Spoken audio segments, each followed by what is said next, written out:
Hi dears, എല്ലാവരും happy അല്ലേ? Welcome to our channel. വായിൽ വെള്ളമൂറുന്ന രുചിയിൽ നമുക്കൊരു പുളിസാദം ഉണ്ടാക്കിയാലോ?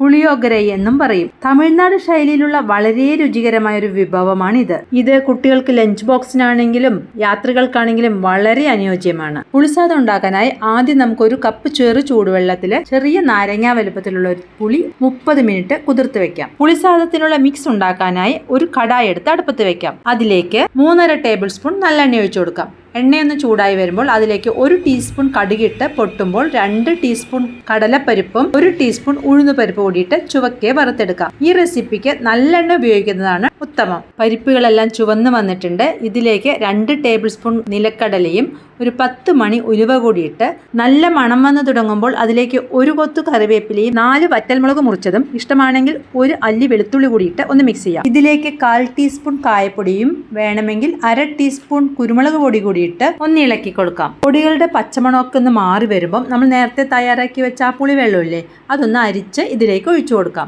പുളിവെള്ളം തിളച്ച് വരുമ്പം അതിലേക്ക് 1/2 ടീസ്പൂൺ മഞ്ഞളും ചോറ് ഉപ്പിട്ട് വേവിച്ചിട്ടുണ്ടെങ്കിൽ അതിനനുസൃതമായി മാത്രം ഉപ്പും 1/4 ടീസ്പൂൺ മല്ലിപ്പൊടിയും നിങ്ങൾക്ക് ഈ ചോറിന് മധുരം ഇഷ്ടമാണെങ്കിൽ 1 ടീസ്പൂൺ ശർക്കര പൊടിയും ചേർക്കാവുന്നതാണ്. ഞാനിപ്പോൾ ഇതിൽ ശർക്കര ചേർത്തിട്ടില്ല.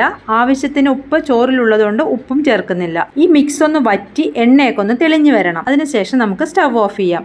ഒരു കാര്യം പ്രത്യേകം ശ്രദ്ധിക്കണം, ഈ മിക്സ് നല്ലപോലെ തണുത്ത ശേഷം വേണം ഉപയോഗിക്കാൻ. തണുത്ത മിക്സ് തണുത്ത ചോറിലിട്ടാണ് ഇളക്കേണ്ടത്. ഞാനിപ്പം 1 കപ്പ് ബസ്മതി അരി വേവിച്ച് വെച്ചിട്ടുണ്ട്. 4 കപ്പ് ചോറ് കാണും. ഒരുപാട് അങ്ങ് വെന്ത് കുഴയരുത്. ഉപ്പിട്ടാണ് ചോറ് വേവിച്ചെടുത്തിരിക്കുന്നത്. ഇതിലേക്ക് നമ്മൾ ഉണ്ടാക്കിയ മിക്സ് ഇട്ട് പതുക്കെ ഒന്ന് ഇളക്കി കൊടുക്കാം. ചോറ് പൊട്ടിപ്പോവാതെ പതുക്കെ വേണം ഇളക്കാൻ. ദിവസം ഉണ്ടാക്കുന്ന ചോറ് ബാക്കി വന്നാലും നമുക്ക് ഇതുപോലെ ചെയ്യാം. ബസ്മതി അരി തന്നെ വേണമെന്നില്ല, ഏത് അരി കൊണ്ടുണ്ടാക്കിയ ചോറിലും നമുക്കിത് ഉണ്ടാക്കാവുന്നതാണ്.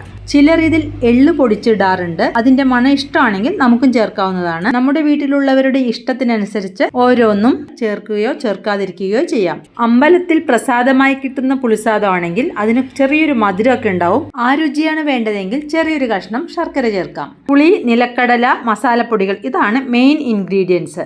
അതുകൊണ്ട് തന്നെ ഈ ചോറ് പെട്ടെന്നൊന്നും കേടാവില്ല. ദൂരയാത്രകൾക്കൊക്കെ പോകുമ്പം ഇത് ഒരു നേരത്തെ ഭക്ഷണമായി എടുക്കാവുന്നതാണ്. ഉണ്ടാക്കി കുറച്ച് മണിക്കൂറുകൾക്ക് ശേഷമാണ് കഴിക്കുന്നതെങ്കിൽ അതിന്റെ ടേസ്റ്റ് കൂടി കിട്ടും. പിന്നെ ഈ മിക്സ് നേരത്തെ ഉണ്ടാക്കി ഫ്രിഡ്ജിൽ വെക്കുകയാണെങ്കിൽ ആവശ്യാനുസരണം ചോറിൽ മിക്സ് ചെയ്യാം. പപ്പടം, വറ്റല്, ഉരുളക്കിഴങ്ങ് വറുത്തത്, ചട്നി എന്തിന്റെ കൂടെയും ഇത് സെർവ് ചെയ്യാം. ഇനിയിപ്പോൾ ഒന്നും ഇല്ലെങ്കിലും ചുമ്മാ കഴിക്കുന്നതും വളരെ ടേസ്റ്റിയാണ്. അപ്പോൾ ഉണ്ടാക്കി നോക്കി അഭിപ്രായം കമന്റായി അറിയിക്കുമല്ലോ. Thank you.